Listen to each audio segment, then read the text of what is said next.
Bueno, Titam Yamni como Ivanera, Yang Ninam Frank Cruz, Honduras Guina. En Misquito, mi lengua materna indígena, muy buenos días a cada una de ustedes, a todas y todos. Mi nombre es Frank Cruz, de Honduras. Queremos extender nuevamente el agradecimiento a Rosa, la procuradora, por hacernos esta invitación y tener en cuenta nuestro espacio para poder compartir un poquito de la labor que hacemos las CNDHs en cuanto a la protección, pero también situación nacional de las y los defensores del medio ambiente. Quiero comenzar pues señalando que la Defensoría de Pueblos Indígenas, Afro-Hondureños y Medio Ambiente es quien atiende la temática medioambiental y cambio climático actualmente dentro de la Defensoría del Pueblo de Honduras. Como Comisionado Nacional de los Derechos Humanos tenemos presencia a nivel nacional, es decir, en los 18 departamentos, con cobertura territorial en casi los 298 municipios. Pero aún así nos encontramos con algunos retos y desafíos y de eso es lo que vamos a hablar el día de hoy.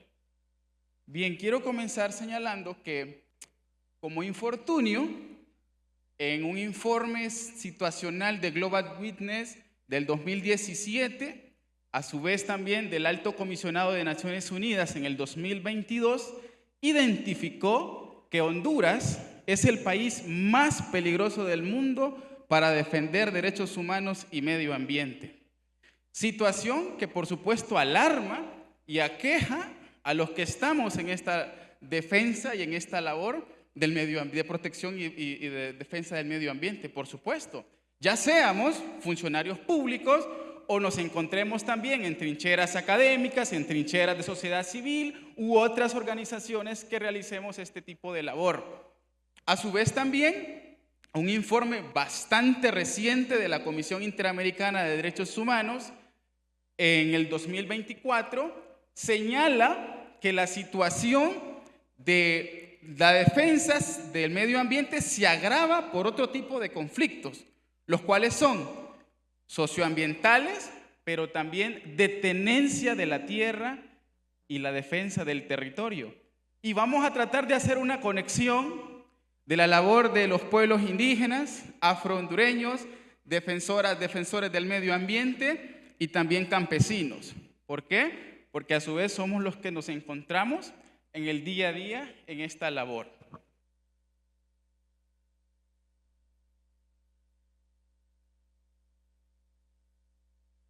Muy bien, como les comenté, hay una situación en cuanto a la tenencia de la tierra y que forma parte de esta conflictividad medioambiental.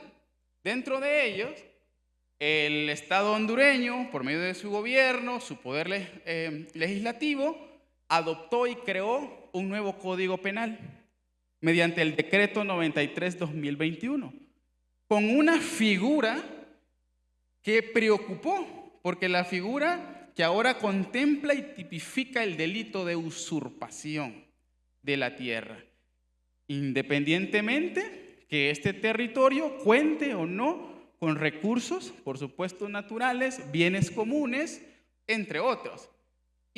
Y no importa la presencia de qué población o qué tipo de pueblos se encuentren dentro de ellas.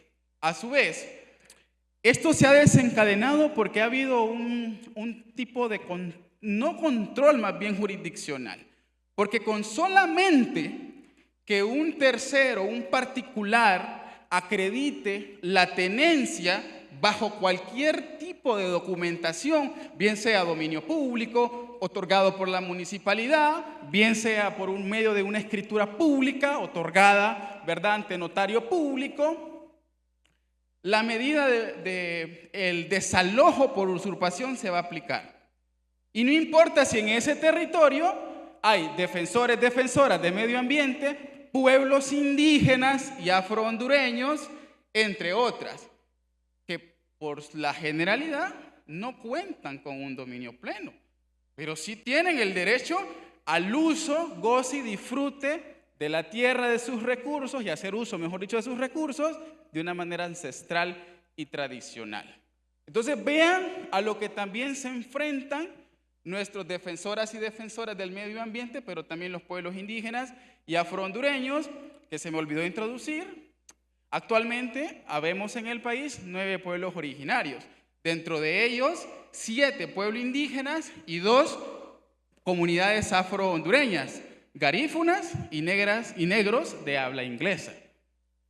Pero interesante porque el departamento de Gracias a Dios cuenta con 4 pueblos originarios, que es también de donde pues yo pertenezco. Entonces ya mencionamos como 2 tipos de situaciones, ¿no? Esa superposición de, digamos que el dominio público mediante escritura pública y la tenencia de la tierra de manera ancestral o tradicional. Es interesante porque ahora vamos a hablar de otro elemento muy importante, que son los asentamientos ambientales y mineros, con fines extractivos. ¿Dónde? Bueno, en los territorios que ocupan o defienden los defensores del medio ambiente, pueblos indígenas y afrohondureños. Es así que aquí quiero resaltar 2 casos, no que son los únicos, pero que son bien emblemáticos.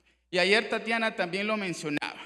Y en el 2016 resulta el asesinato de la líder ambientalista Berta Cáceres en Honduras, en la comunidad de Río Blanco, departamento de Intibucá.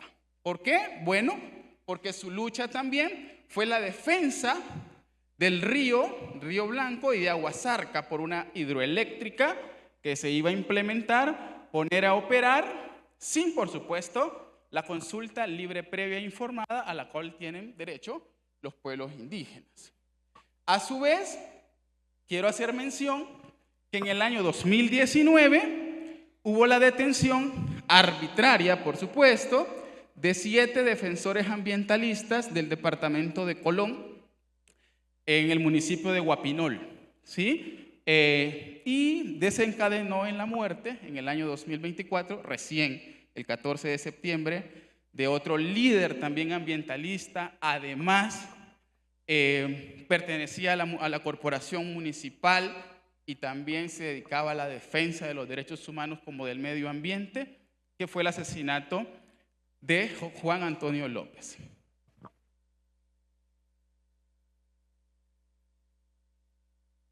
Otros datos reveladores, ya vimos un poquito como el contexto nacional, de cómo estamos en cuanto a la defensa, los territorios, 2 ejemplos de alguna manera pues emblemáticos, pero no que termina allí, solamente ilustrando el contexto. Entonces vamos a hablar del desplazamiento forzado. ¿Qué sufren quiénes? Bueno, los defensores de la tierra, el territorio y el medio ambiente. Es así que desde el año 2016 hasta mayo 2024, la Unidad de Desplazamiento Forzado Interno, UDFI, del Comisionado Nacional de los Derechos Humanos, identifica alrededor de 202 quejas interpuestas por pueblos indígenas y afrohondureños, a su vez también de defensores del medio ambiente, de las cuales el 60% se encontraban en riesgo y el 40% había sido desplazado. Importante resaltar este dato porque las causas por las cuales se identifican era el despojo de tierras. Se recuerdan que este es uno de los elementos que encontramos en nuestra primera diapositiva. Amenazas, pero también asesinatos, violencia, uso excesivo de la fuerza, entre otras. Entonces, es una situación que no podemos nosotros también desvincular cuando estemos hablando de defensoras y defensores del medio ambiente, de la tierra o del territorio, porque estos delitos también pueden ser transnacionales. Pueden empezar con un desplazamiento, pero luego vamos entonces a tener defensoras y defensoras en el contexto de movilidad humana, pero lamentablemente no ejerciendo su derecho humano a la migración, sino que siendo expulsados del territorio. Entonces, por eso es importante tener en cuenta este otro elemento del desplazamiento forzado interno. Bueno, no es la única actuación que hemos realizado, ¿verdad? Pero vamos a hacer alusión a algunos elementos de monitoreo que como Defensoría del Pueblo en Honduras hemos realizado. Es así que entre el año 2022 y 2024, alrededor de 31 defensores del medio ambiente de la tierra y del territorio perdieron la vida violentamente, ¿sí? Muchos de ellos, pues defensores de la tierra y el territorio, ambientalistas, y pues que fueron objetos, por supuesto, tanto de amenazas, persecuciones, detenciones, entre otro tipo de actos violentos, y que pues terminaron en el asesinato de ellos. Siete departamentos de los 18 que hacíamos alusión al inicio fueron los escenarios de estas muertes, dentro de ella Colón, Lloro, Atlántida, Olancho, Lempira y pues también Choluteca e Intibucá. ¿Por qué?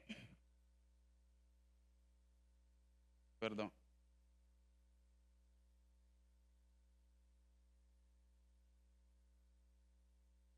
Sí.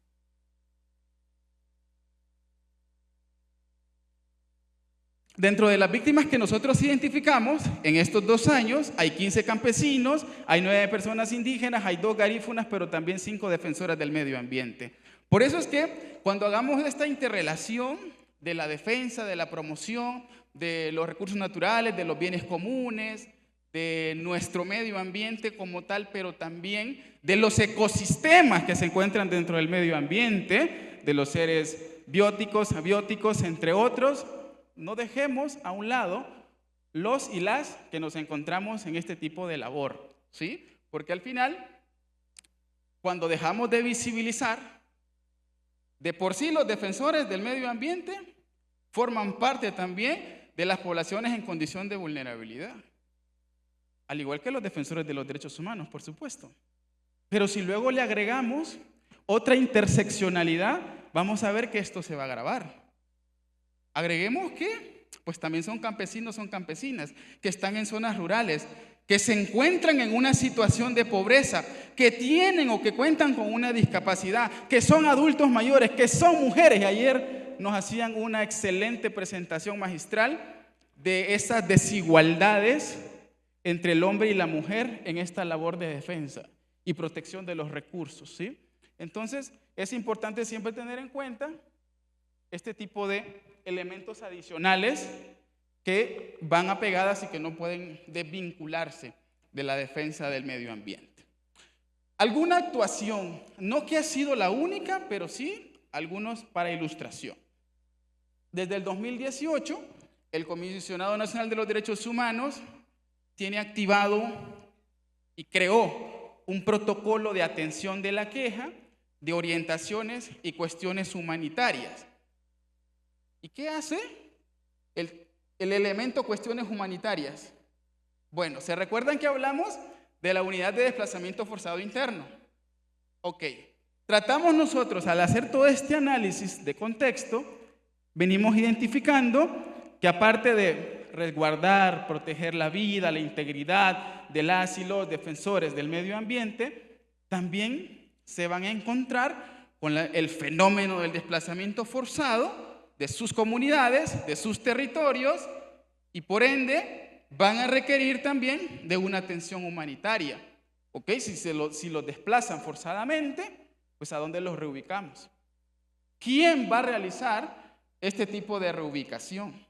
Bueno, parte entonces de esta estrategia, también hay alianzas con cooperantes internacionales, como ACNUR, Consejo Noruego, pero también, y voy a retomar aquí el elemento que ayer se mencionó por la compañera Tatiana, al igual lo mencionaba Antonio, de esta labor que debe de realizar el Mecanismo Nacional de Protección, ¿sí? Porque no va a recaer, como el caso que mencionaba la doctora Obregón, en la Defensoría del Pueblo, sino que en la Secretaría de Derechos Humanos, que depende del Poder Ejecutivo.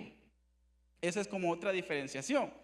Pero es interesante porque cuando nosotros entonces atendemos al peticionario, nos cuenta la situación, vamos a no solo a recepcionar la queja, sino también entonces le vamos a orientar si encontramos elementos constitutivos de delitos, le vamos a acompañar, pero también vamos a continuar un proceso con el consentimiento de los peticionarios para realizar acciones humanitarias que tampoco vayan a desencadenarse en una acción con daño. Porque ha tocado, lamentablemente, movilizar familias que pertenecen pues a los pueblos indígenas y afrodescendientes por la labor de la defensa. Pero hay otro elemento importante acá, no solo es reubicarlos, no solo los voy a llevar, que de por sí es temporal, 3 meses, cuando muchos son 6, que los voy a reubicar para resguardar su vida, pero los derechos que se van a ver en conflicto dentro de ellos. Lo principal, resguardar y proteger la vida, ¿de acuerdo? Sí, pero ese derecho, esa conexión que tiene con la tierra, esa conexión que tiene su forma de vida, su cosmovisión, el derecho de vivir en comunidad, ese derecho que va a perder porque lo vamos a ir a encerrar, lo vamos a sacar de su hábitat en comunidad y lo vamos a llevar a una casa de refugio y lo vamos a resguardar y lo vamos a limitar. No se puede comunicar, tiene que tener estas medidas, no puede realizar ningún tipo de labor. Y por ejemplo, una particularidad de los misquitos es que se dedican a la pesca por buceo y artesanal, como un modo de vida, pero también de protección, cuidando también los recursos que se encuentran en los mares, ¿no? Ahora bien, ¿dónde van a realizar esa labor? ¿Y sus hijos? Si estaban estudiando, va a haber un problema también con el derecho a la educación para estos niños y niñas. Entonces, todos estos elementos también, por eso consideró la comisionada nacional Blanca Izaguirre contemplar estos otros elementos y darle esta perspectiva especial para que no realicemos acciones con daño.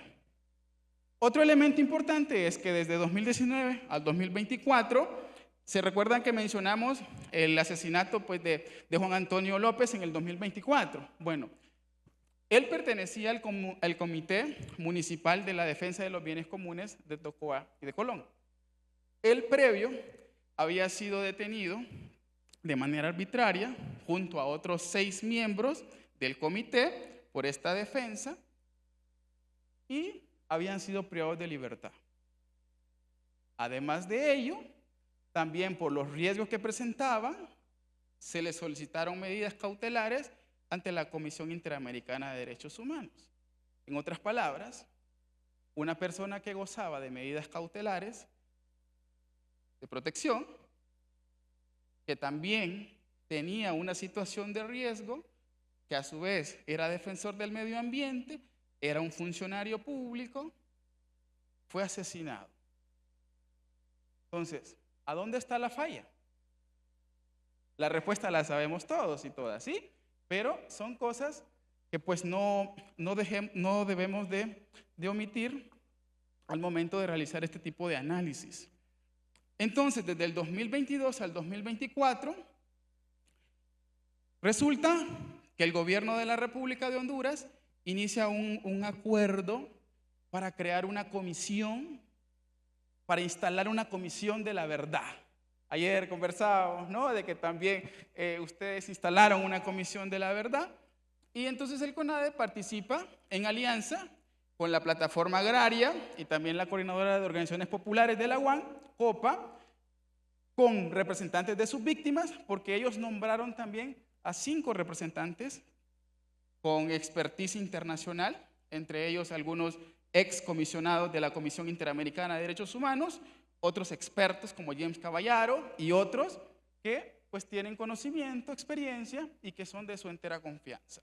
Pero el Estado también tiene la obligación de nombrar a 5 comisionados, representantes del Estado de Honduras, porque aquí se va a realizar, o la intención de este proceso, por eso lo trajimos como un ejemplo de actuación, es que no solamente se investiguen los delitos que ocurrieron en el Bajo Aguán o que han ocurrido, sino que también se esclarezcan los hechos, pero que también se judicialice a los autores intelectuales y materiales. Pero nos vamos a encontrar con una situación que yo sé que todas y todos conocemos: el acceso a la información.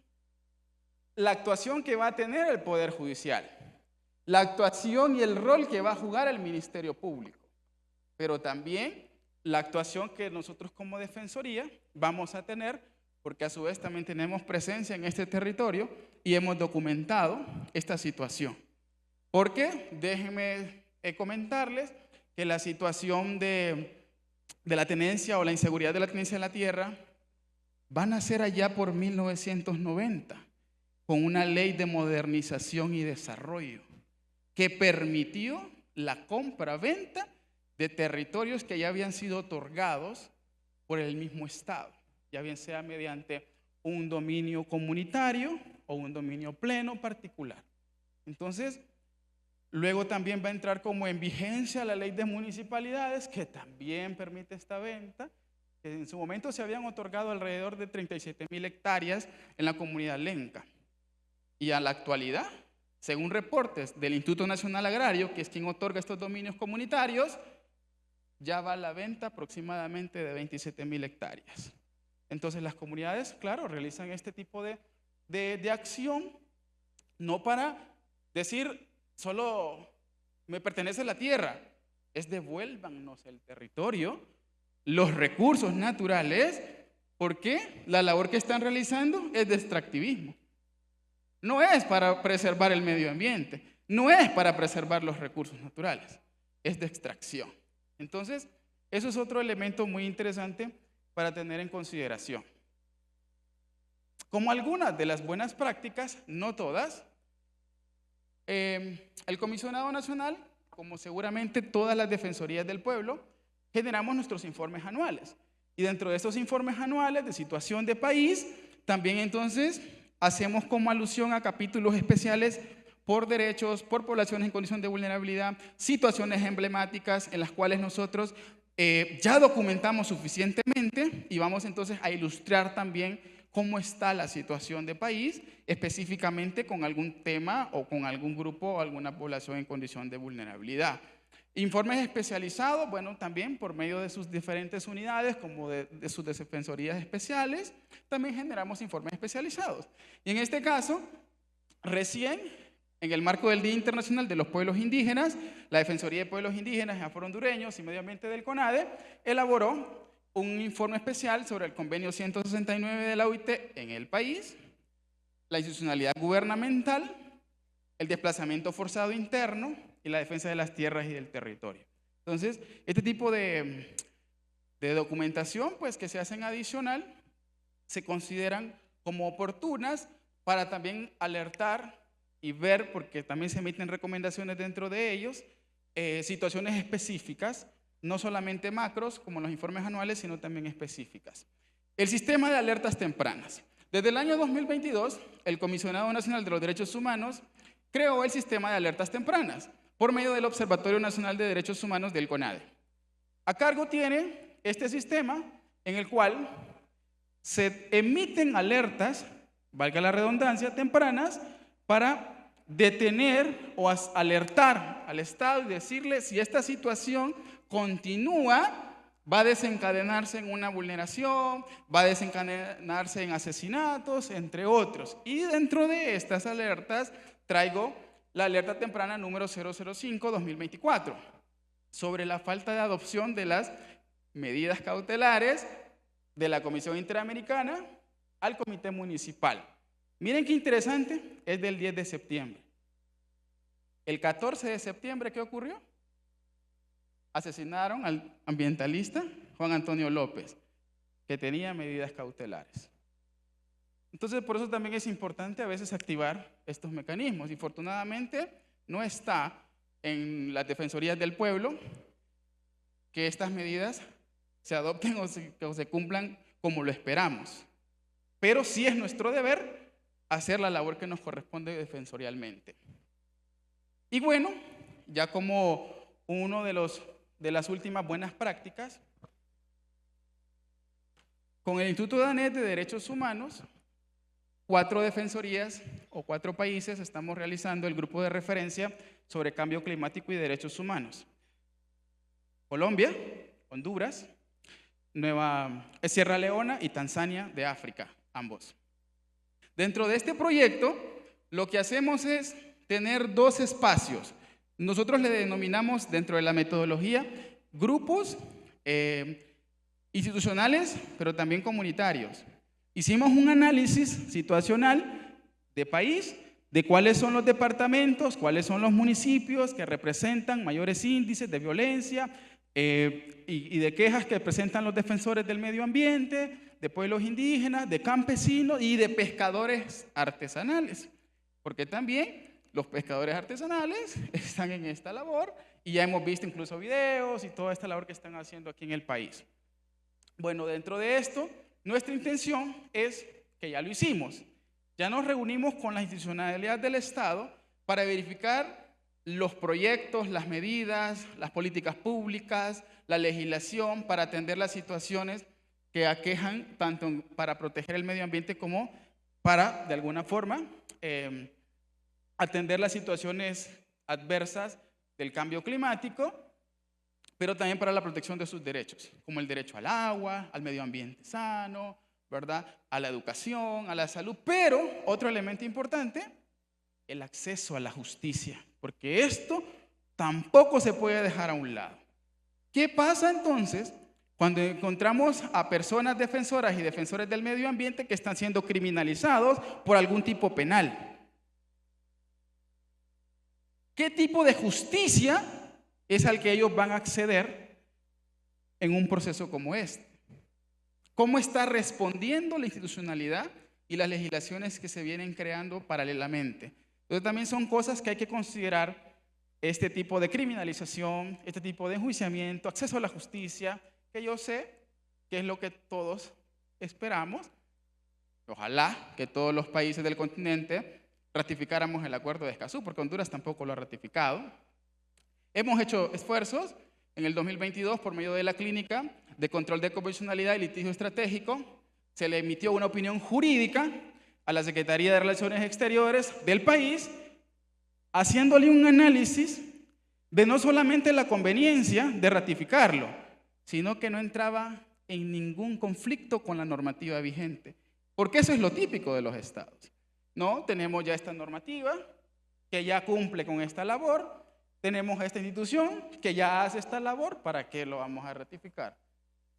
Bueno, hicimos esta labor, comunicaciones seguidas, y hasta ahora pues tampoco tenemos respuesta. Uy, ya hablo mucho, 3 minutos tengo.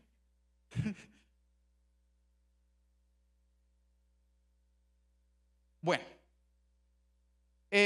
para cerrar y concluir, yo sé que hemos estado hablando sobre los mecanismos nacionales de protección, que sería ideal, que sería oportuno crearlos, tenerlos en nuestros países. Ayer nos comentaban los esfuerzos que también ya tiene Costa Rica, de esta labor que ya tienen con este proyecto de ley, México que tiene muy bien instalado ya su mecanismo, Honduras que también lo tiene, Colombia que también lo tiene, pero resulta que se han creado en contextos muy diferenciados, ¿sí? Pero déjenme compartirle algo a los colegas de las defensorías, que también nuestro mandato por medio de los acuerdos de París, de nuestras constituciones y nuestras leyes orgánicas, nosotros ya formamos parte de los mecanismos nacionales de protección. Por naturaleza. Que ojalá tuviésemos los mecanismos nacionales, sí, sería lo ideal. Pero si no lo tenemos, entonces debemos ir de como replantearnos, porque ayer también nos ilustraban muy bien, tanto Rubén, Antonio y las demás colegas, de cómo hay que ir viendo entonces la era digital también. Entonces, mecanismos también digitales para promover la protección de las y los defensores del medio ambiente. ¿Y por qué no? Siendo tal vez un poquito utópicos, al final los defensores de derechos humanos soñamos en todo, que queremos ver la realidad de esa forma, queremos convertir la realidad, ¿sí? ¿Por qué no también ir pensando en mecanismos regionales de protección? Por lo que hablamos, ¿no? De esta transformación de los delitos que se vuelven nacionales a transnacionales y muchas veces binacionales, sobre todo en la defensa del medio ambiente. Y no quisiera cerrar con una frase muy, aparte de ser emblemática, sino que haciéndole como un análisis a la profundidad que lleva la letra de la defensora y ambientalista Berta Cáceres. Vos tenés la bala, nosotros la palabra. La bala muere al detonarse y la palabra vive al replicarse. Palabras que nos traen a la reflexión de que si bien nosotros no tenemos como defensores de derechos humanos o medio ambiente la varita para solventar las situaciones y las crisis a las cuales nos enfrentamos con los retos que cada uno de nuestros países y defensorías de los pueblos nos encontramos, sí que nos demanda a que aún esta labor, este tipo de foros, por eso les agradecemos, hace que nosotros esta voz la sigamos proyectando, llevando de un lugar a otro. Que estos aprendizajes los sigamos replicando, que estos espacios los sigamos promoviendo. Y ayer me gustaba también el discurso, Rosa, de que las defensoras de la red que se encuentra aquí de medio ambiente tuvieran eso y que se llevaran eso en su corazón, ¿no? Y esa seguridad y convicción de que se va a pasar de ese trabajo de escritorio a trabajo de territorio. Entonces, ese tipo de cosas son las que a nosotros nos motivan y mucho más ver la labor que cada una de ustedes realiza en el territorio. Muchas gracias.